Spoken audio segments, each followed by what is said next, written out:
Žodžiu taip, žiūrėkit, mes turim vieną tokį paklausimą. Nežinau, kas sekat Seimo darbotvarkę, bet Seime užregistruota berods kelių įstatymo pataisa. Aš kaip tik persižiūrėjau įdomų dalyką, kad pasirodo yra iniciatyva, kad galbūt Lietuvos keliams, kurie nėra ypatingai sudėtingi, ten viedukai, tiltai ir kiti reikalai, bet galbūt nereikia čia, taip sakant, tos skaitmenos ir čia viso to skaitmeninio reikalo. Tai aš pradžioj salės norėčiau paklausti, jeigu galima čia truputėlį. Vat kas manot, kad galim važinėti normaliai keliais, kaip ir mano namo bendrijos, aiškisi namų, bet be jokios skaitmenos ateityje? Kas pritartumėt, kad nereiks skaitmenos? Salėje pakelkit rankas, kas pritarėt. Va, sakytumėt, nereikia tos skaitmenos, čia reikia. Nėra tokių. O gal kas nors pritarėt? Pažiūrėjau, pakelkit ranką, kas manot, kad pritarėt, kad reikia normaliai kelius skaitmenizuoti. Aš čia tiesiog šiaip pakėliau ranką. Ai, bet salė visi pritarė, tai tada aš irgi su jumis. Ačiū. Viskas gerai, užfiksavom. Diskusija vyks lengviau. Aš norėčiau dar kartą pakviesti, ko trūksta. Taigi, mes turim diskusiją turėti taip. Dalių Gedvilą turime, Marius Ašaitį turime, ministrą Simoną Gentvilą turim turėti taip pat Risto, Edmį ir Miką. Ir Ernestas Česokas turėjo būti. Yra, viskas. Tai trūksta poros svečių. Tai kol negrįžo svečiai, aš tada pradėsiu nuo to. Mielas Remigijau, ne šiaip sau jūsų paklausiu, salė šiaip pritarė skaitmenizacijai. Ar galėtumėt pakomentuoti? Pradžiai balsas iš salės, čia nedažnai tą darom, bet jeigu matau buvusius merus, gal ir būsimiem kažkas, bet gal tikrai čia bereikalingai šitą skaitmeną žaidžiam, nes aš perskaičiau Seimo aiškinamąjį raštą. Frazė buvo užmušanti mane. Per brangu. Bet jeigu nebus skaitmenos, tai sutaupysim milijonais. Tos prezentacijos kažkokios keistos buvo, ten taupo kažkas, tai paties versija, čia kas yra ir galbūt pakomentuoti. Gal čia tikrai mes klystam? Prašau. Ačiū Dainiau labai, kad paklausė. Aš pasigodžiau prieš tai, kad negalėsiu diskusijų išklausyti iki galo, tai gavau privilegiją gal pradžiai. Tai man atrodo, kad akivaizdu, kad reikia. Iš tikrųjų noriu Daliui padėkoti, kad labai savivaldai padėjo su visą skaitmeną ir tikrai padėjo sutaupyti realiai pinigų. Man atrodo, čia nereikia pryčinti tarp savęs, kad reikia, nes visi suprantam, kad reikia ir tiek. Man atrodo, čia kiti klausimai yra, kadangi tema yra apie turto perdavimą, dar kad Marius tikrai pasakys, kaip ką, man atrodo, kaip visą laiką yra iššūkis notarais, bet pasiruošę ir padarys galiausiai, tai kiek tą žinau. Man atrodo, kita tema dar yra, kas prieš tai pranešimo buvo apie priežiūrą, kad ir priežiūros dalykai ten būtų ir perdodami. Ir čia gal dvi kėdės yra, gal iš savivaldybės kas nors ir turėtų būti, nes viena iš didžiųjų temų yra daugiabučių namų priežiūra ir kas ten daroma, ar kas nedaroma, ir kas veda toliau. Tai čia bendrijos pirmininkam tas perdavimas yra daug sudėtingiau ir daug didesnės problemos negu šiaip žmonėm.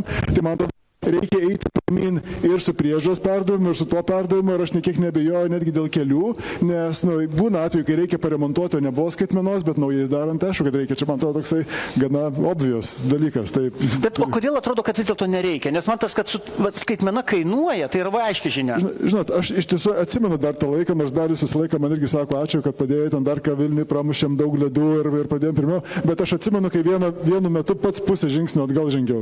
Buvo toks momentas, Dalius man atleido kažkaip tų dalykus, nežino, kad vis tiek dėl to, kad toliau darėm.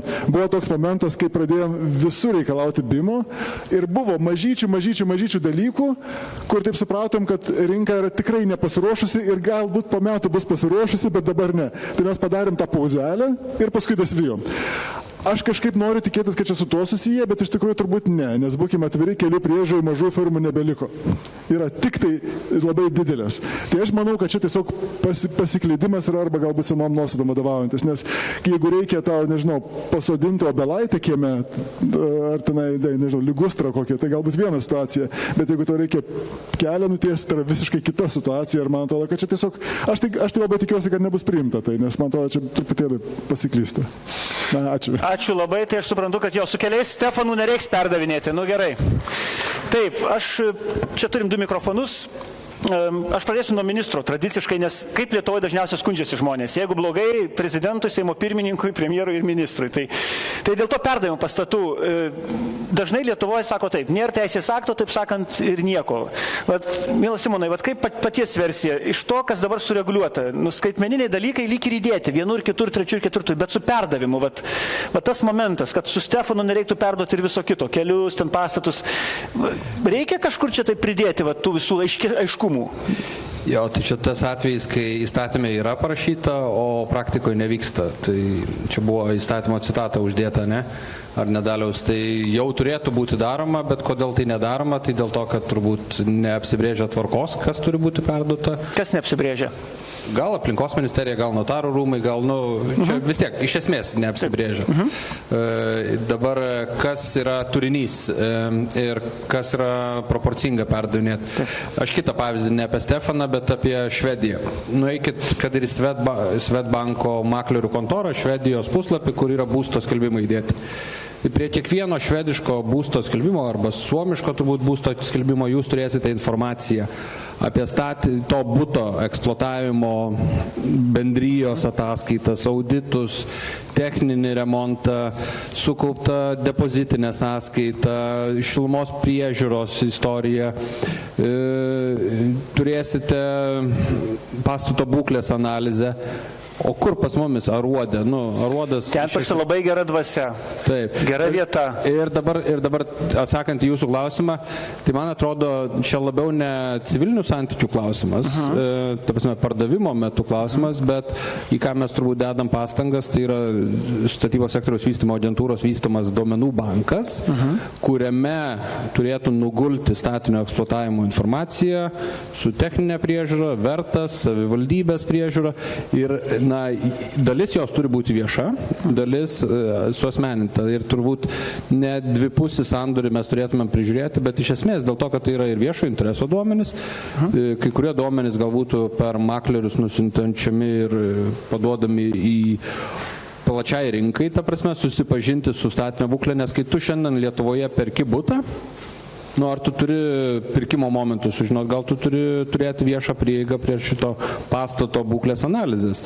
Ir turbūt valstybėje proporcinga būtų turėti tą duomenų banką, pastatų duomenų banką, kuris talpintų visą informaciją, jis būtų prieinamas savivaldai priežiūros kontroliai, kaip šilumos punkto administratorius, kaip būsto administratorius prižiūri, būtų šviesoforo principas, o kartu būtų ir savininkams aišku, kad ne pas bendrijos pirmininkas stalčiuje yra informacija kažkur, o valstybiniai duomenų bazai. Tai šitas yra suprogramuota, turėtų per 2 metus atsirasti, bet taip, šiandien turim įstatymą, kuris sako, jau turi būti pardavimo momentų pereiti info, bet žinom, kad tai nevyksta.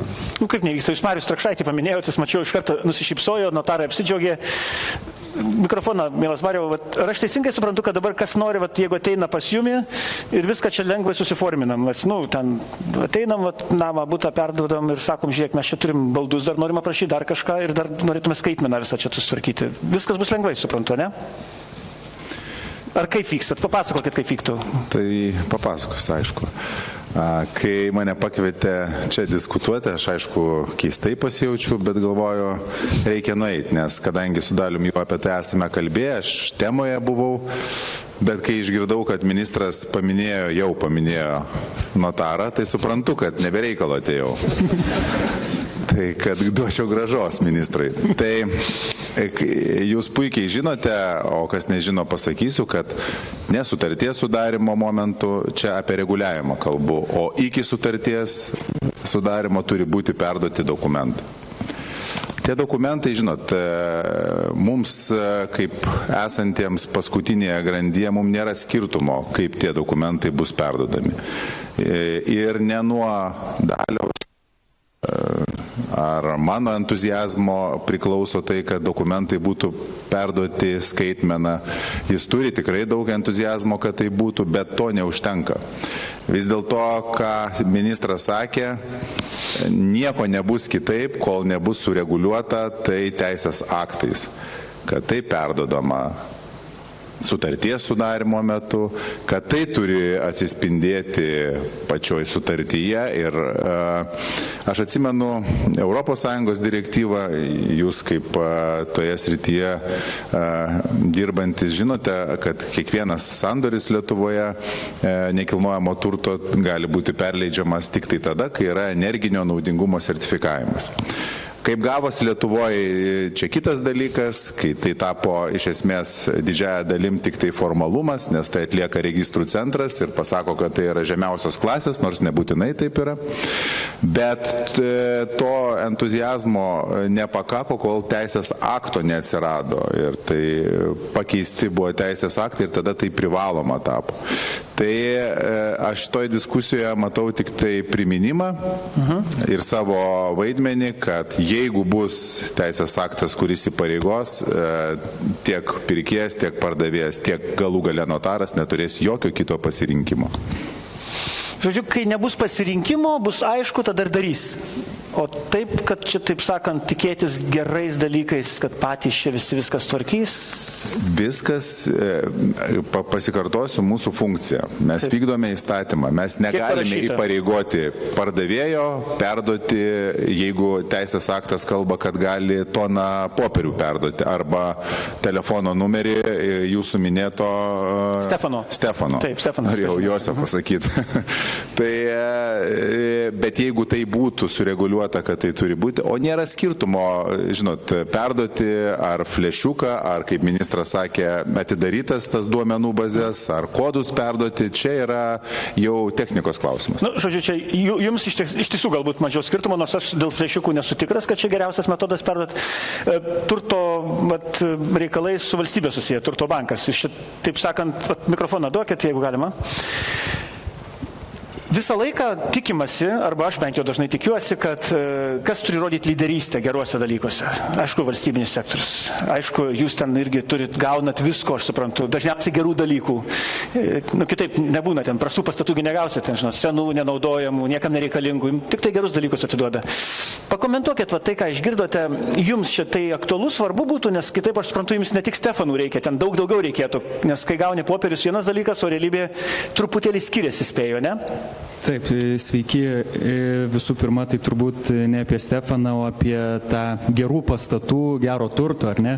Tai turbūt taip, su humoru reiktų pasakyti, kad kuo vertingesnis pastatas, tuo kokybė dokumentų skaitmenos yra atvirkščiai proporcinga.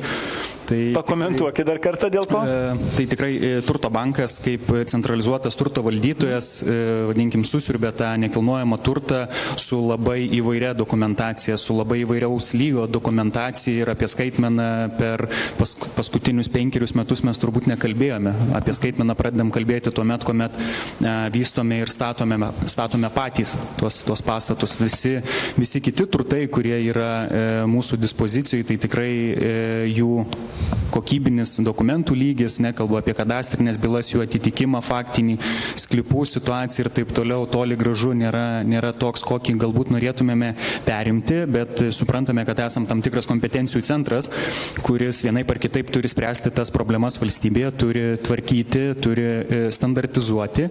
Na ir manau, kad neužilgo pereisime prie to skaitmenizavimo etapo, dėl to, kad tai be galo svarbu mums žvelgiant į ateitį, kadangi neapsiribojam tik dokumentų sutvarkymu, mes ir toliau tikimės valdyti tą turtą. Tai yra be galo svarbu, kuomet mes kalbam apie eksploataciją, apie active maintenance dalykus ir taip toliau. Kalbant apie Stefanus, tai tų Stefanų vienais atvejais perimame ir turime jų telefonų numerius, kitais atvejais žinome, kuriuose institucijose tie Stefanai dirba, bet turbūt to neišvengsim, ta lyderystė žingsnis po žingsnio ateina. Ar viskas taip, kaip galbūt norėtume mes, ar taip greitai, kaip galėtų pasivokti verslas.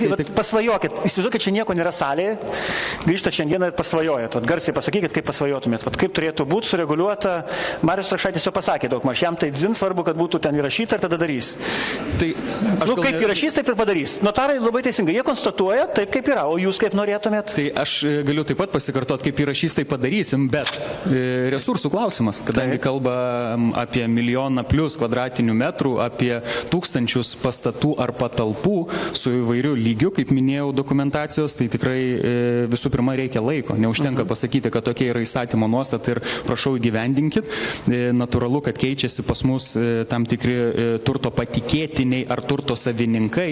Tais momentais suprantu, kad turi atsirasti ten skaitmena, taip toliau, bet jeigu mes iki to laiko neturėjome viso to sukaupę, natūralu, kad pardavimo momentu taip pat neatsiras viskas vos tik spragtelius pirštais, nepaisant to, kad tokios yra įstatymo nuostatos. O ta dalis, kad bent jau kas turi, jeigu būtų duomenys, aš čia truputėlį, aišku, ir viešą ir privatų sektorių, bet šiandieną įsivaizduokim, kad kažkas turi duomenys.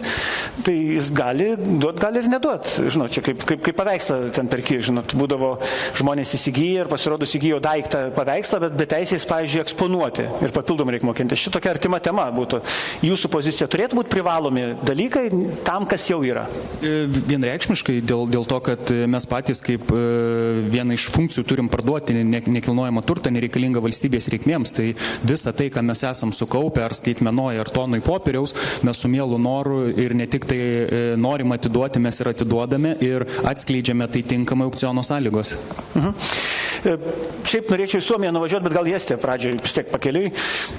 Mes labai mėgstam dažniausiai, kur matom, kad kažko trūksta valstybiniam reguliavime, tai kad būtų lengviau Lietuvoje ir ministras paliudys, kad jeigu norim, kad lengviau eitųsi viskas Seime ypač, ne?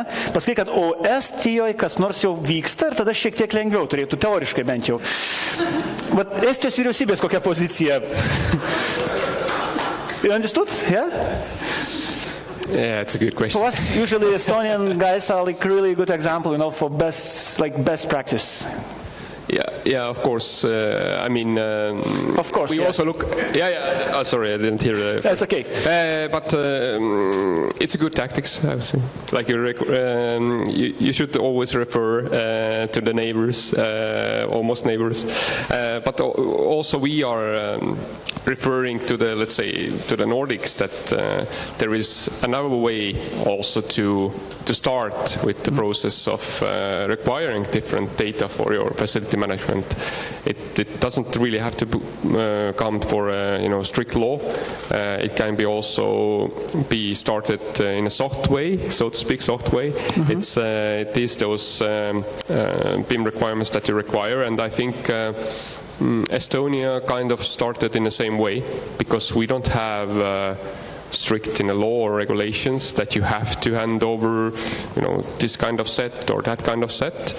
And now what the latest approach is, what we already talked about a bit as well, is to go to the way that the building permit process, for example, which has now worked on many years, and now it's live, that if you want to get your building permit faster, mm-hmm. if you have, the BIM model in a certain extent, yes, you will get it faster, because looking all of this through, that you have those fast line and you have the regular line like you have in airports.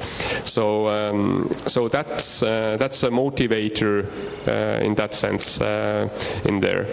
There have been many discussions, like in here, like should we have even more regulation, but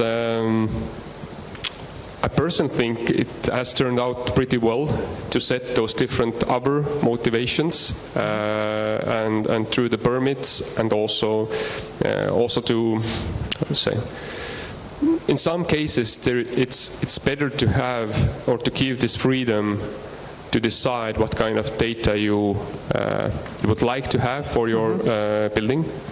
So the latest view perhaps would be, or I personally also think, maybe I do take it as a personal opinion, is we have so extensive BIM requirements right now. Mm-hmm.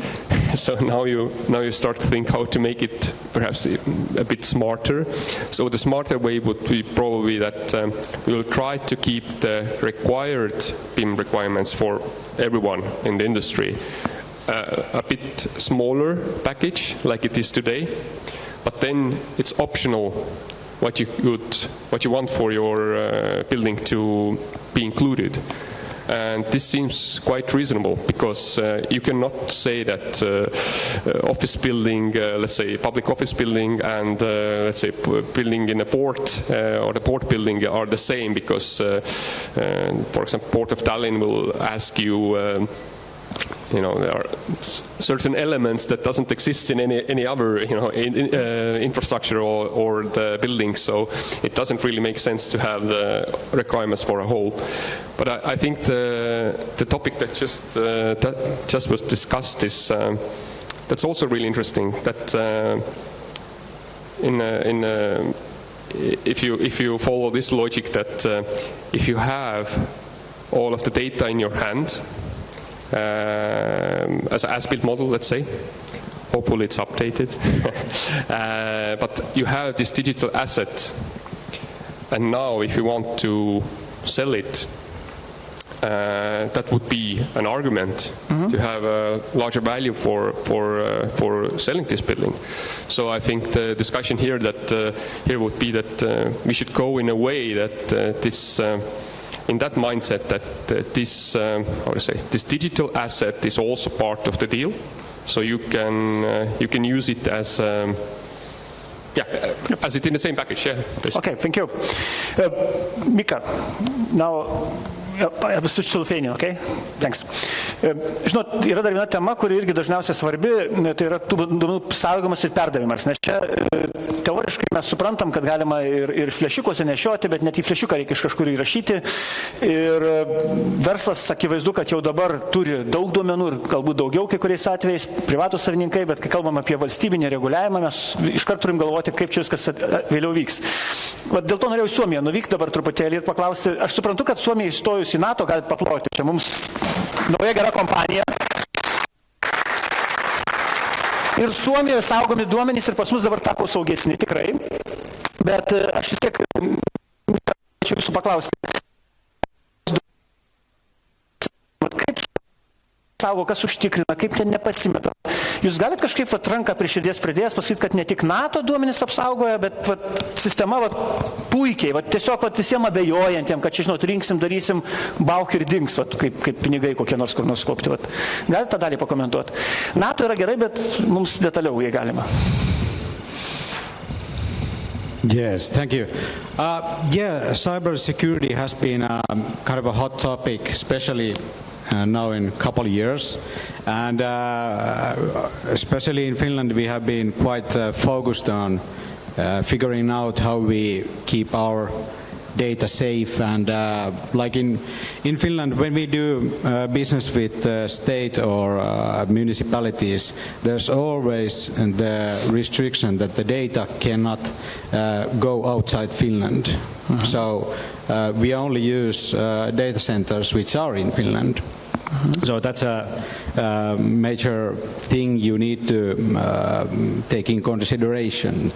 That you look into and also we have customers who don't want that the data is not accessing the internet. So it's locally in their servers, softwares are running there. So that's like the extra level of security.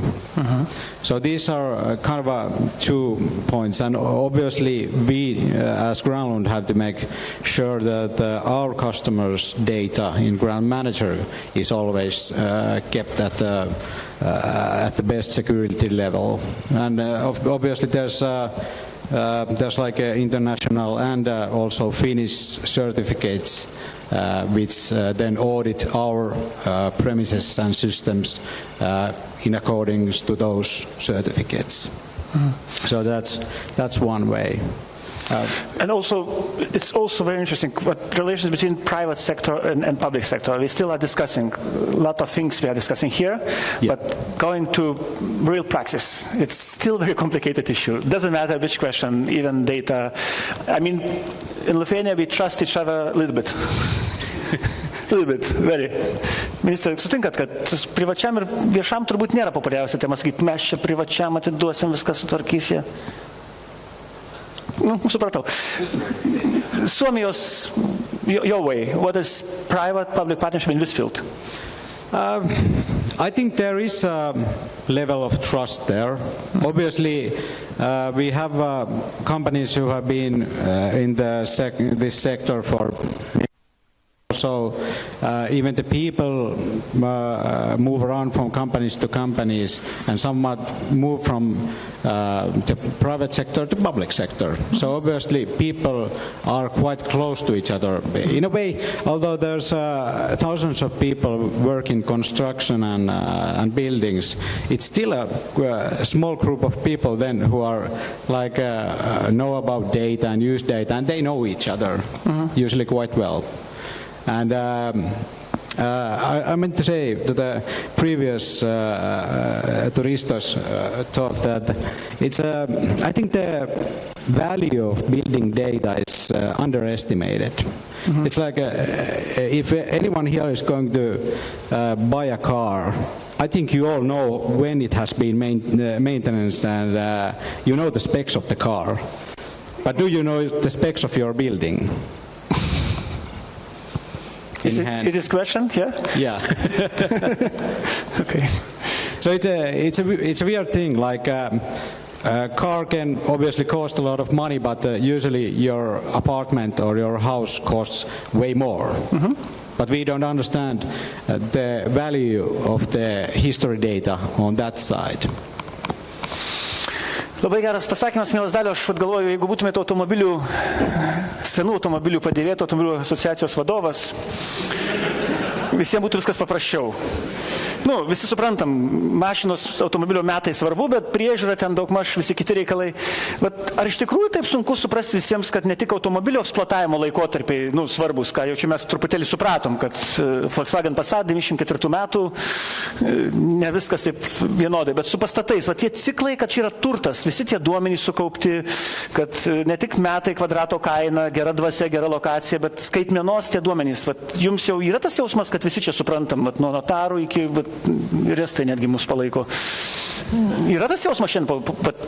Ačiū Dainiau už klausimą, bet pradžiai norėčiau pasakyti, kad organizuojant šią konferenciją mes kvietėme į Teisingumo ministrę, kad sudalyvautų šitoj paneliniai diskusijoje. Tai ačiū ministrui ir notarų rūmų vadovui ir svečiams, kurie dar ir Turto banko vadovui, kurie šiandieną atėjo viešai ir atvirai padiskutuoti apie tai. Norėčiau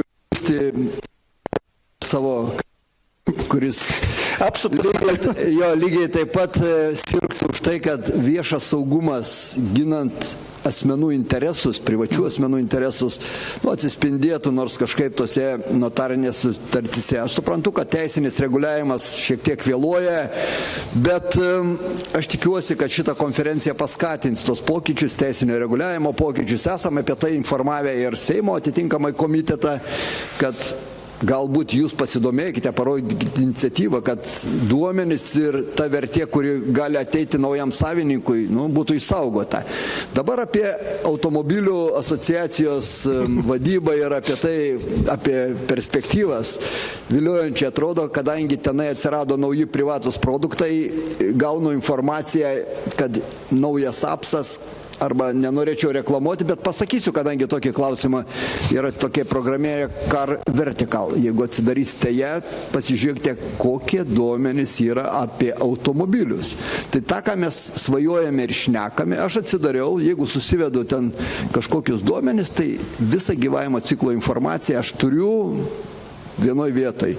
Mano tai paprasčiausias toks matymas, bet kuri asociacija, kuri tik turi savo narius, o tie nariai turi nekilnojamą turtą ar statinius turi, tai yra komunikacijas, infrastruktūros objektus, iš tikrųjų turėtų stengtis neprarasti vertės ir tą turtą visais būdais įsaugoti. Perdavimo atributai arba formatas, kaip turėtų būti perdodama informacija, nėra problemos notarinio sandorio metu įrašyti, kad slaptažodis nuo klaudo šitos laikmenos arba šitos direktorijos yra perduotas naujam savininkui ir jisai sako, aš viską gavau ir struktūruota informacija, taip kaip nustatė aplinkos ministras savo įsakymę, aš viską gaunu. Šiandieną mes turime jau ir projektavimo dokumentaciją skaitmenoje, mes turime ir statybos etapo elektroninis žurnalas, yra ir priežiūros žurnalas jau yra elektroninis.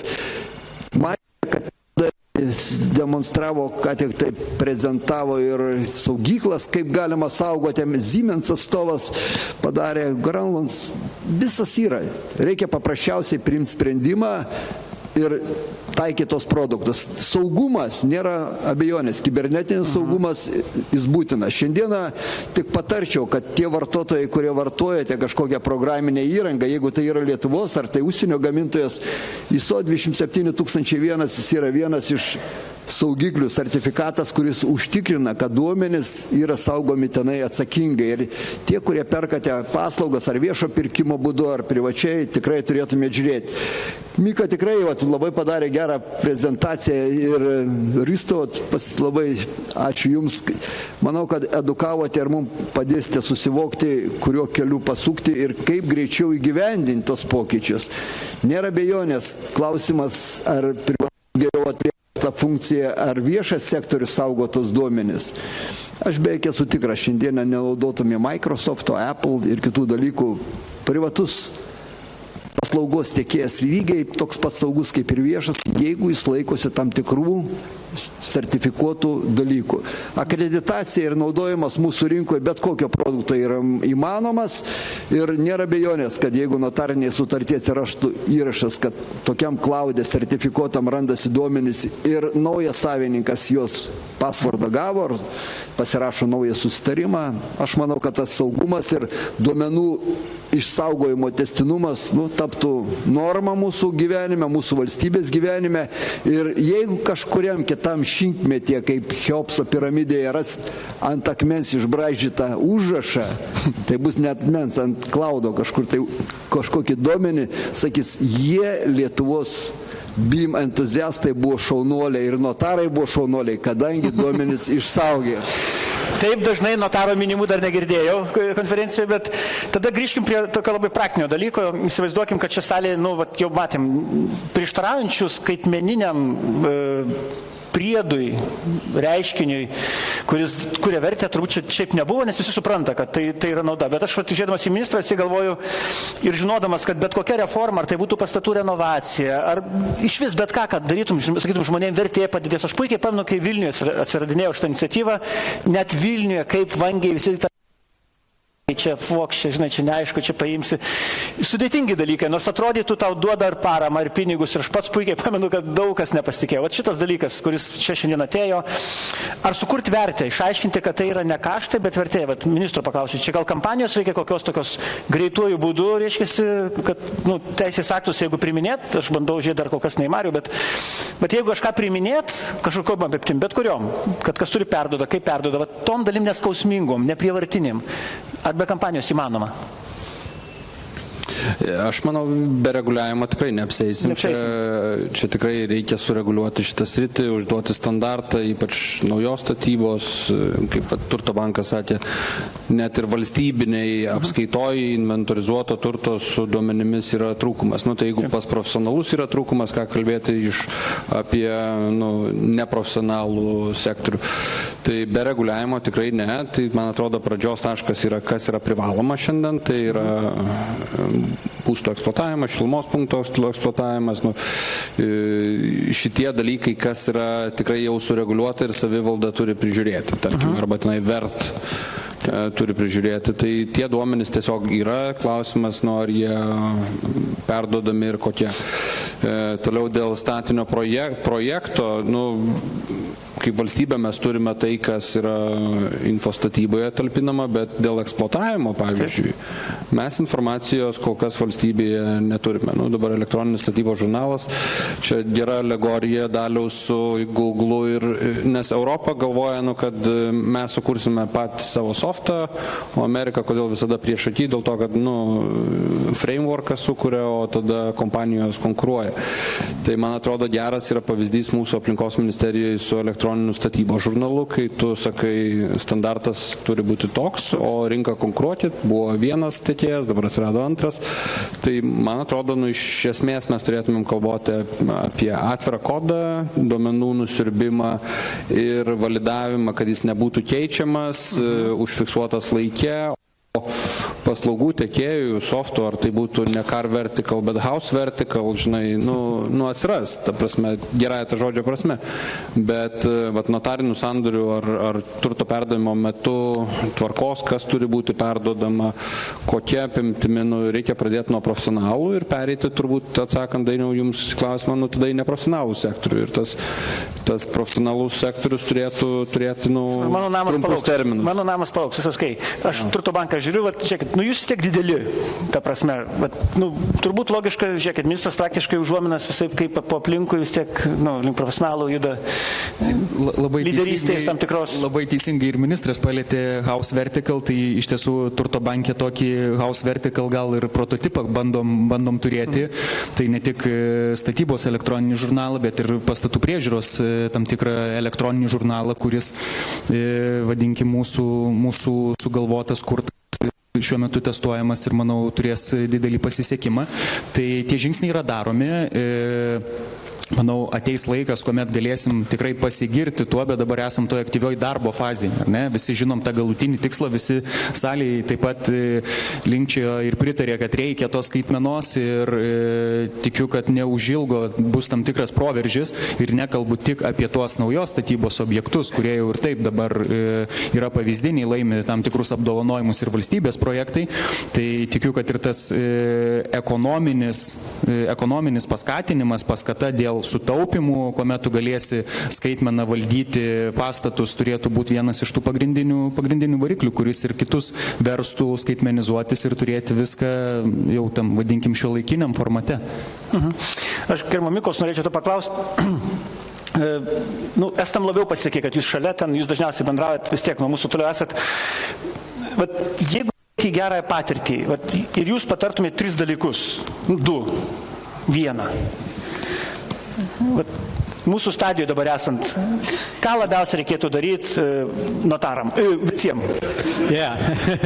I think you're in a quite good position because you can actually select the best practices from us, from Estonia, from Sweden, other countries. Yep. And I think in Finland, I don't know how well you know us, but we don't love bureaucracy, but we live by it. Like if there's a new EU law or something, we take it in immediately, whereas someone else might look at it a bit more and then decide if it's good or not.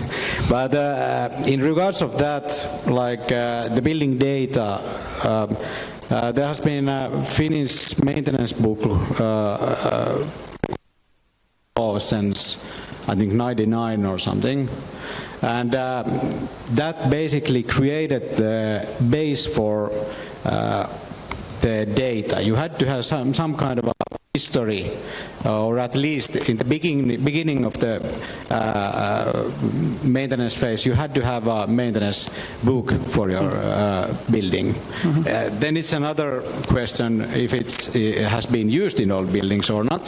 But at least. Yeah, at least the requirement was there. And the next big thing regarding law and regulation is next year we are having a new construction law, and there's the requirement of having BIM data in all new buildings. It has to be standardized data. And we don't yet know exactly what it means. Do we have to have a 3D model of all the new buildings, or does it just mean like standardized data, all the building equipment and so forth? But as for us, the law and regulation has been a good directive. It helps. It makes people do stuff even when they wouldn't be so invested in it themselves. And like in residential market, you have to have a energy audit of your building. You have to have a long-term plan for 5 to 10 years. And obviously it's valuable data for the people selling buildings or buying buildings. Yeah, because if you're comparing two buildings which would be in other ways quite similar, if you have a building where you have all the history data, also maybe a long-term plan for the next 10 years, it is more valuable. That's the value of data. Thank you very much. Jo, čia apie vertę. Mano trumpas klausimas kolegom iš Estijos. Jūs daug ką darote greičiau negu mes, nors mums atrodo, kad jūs lėtesni. Tai vienintelis trumpas klausimas, įrodyti vertę. Kaip įrodai, kad vertė yra iš skaitmenos, tai ne tik kainuoja, tai tada viskas labai pinigų bus. Turit gal patarimą, kaip čia greičiau būtų vertę duomenų skaitmenos ir perdavimo, kad tai tikrai vertingas dalykas?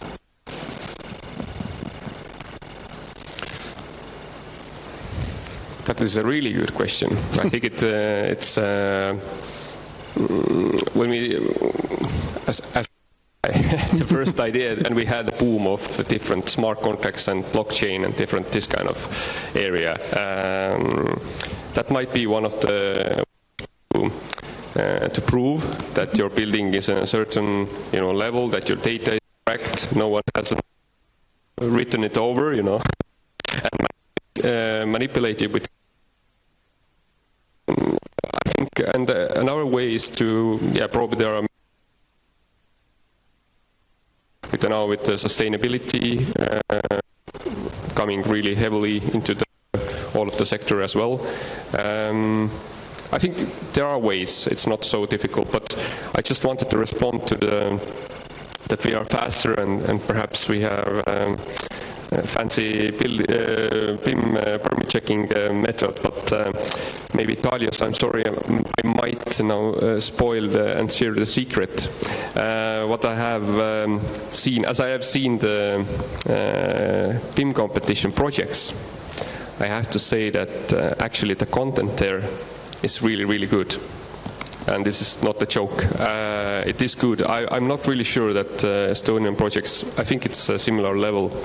So the question is how you prove it is that the way how to end up into this value, point of value, might be different. It might be this building permit checking. It might be different case studies where you can actually share the information, how you build it up, the as-built model. It might be strict law. Everyone have to do it.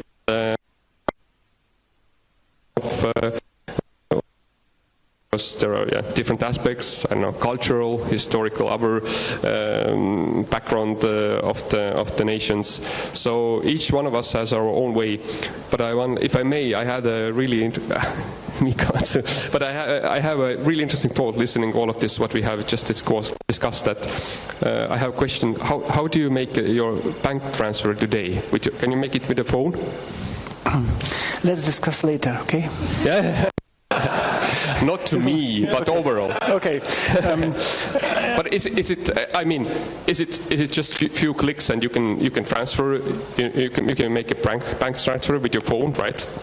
Yeah. So if you think about the history, there was a time when we had to go to the bank office and make all of the steps. I still remember, yeah. Yeah. You have to make all of those steps. Yep. So if you compare today with the BIM world, perhaps we are in the same place that we are going to the office in a bank, and we have no idea, what would be the next step.